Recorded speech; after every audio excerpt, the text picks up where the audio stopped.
ایک دن رسول اللہ اپنے صحابہ کے ساتھ مسجد میں بیٹھے تھے۔ اچانک ایک نوجوان آیا، اس کے چہرے پر غم نمایاں تھا۔ وہ قریب آ کر عرض کرنے لگا، یا رسول اللہ، میرا دل ہمیشہ اللہ کے ذکر میں رہتا ہے۔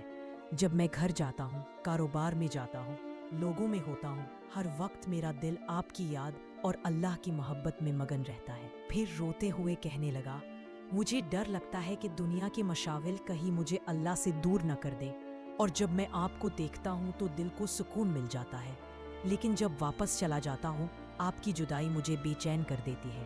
یا رسول اللہ، قیامت کے دن جب آپ جنت کے اعلیٰ درجے میں ہوں گے اور میں وہاں نہ جا سکا تو میں آپ سے کیسے مل سکوں گا؟ یہ سن کر صحابہ بھی رنجیدہ ہو گئے۔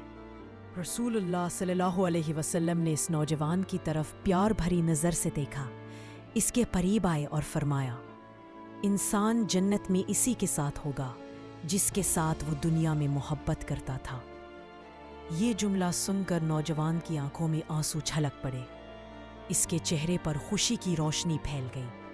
پھر رسول کریم علیہ السلام نے صحابہ سے فرمایا، جو مجھ سے محبت کرتا ہے اللہ اس کو میرے ساتھ رکھے گا۔ اس لمحے ہر صحابی کے دل میں اللہ اور اس کے رسول کی محبت اور بڑھ گئی۔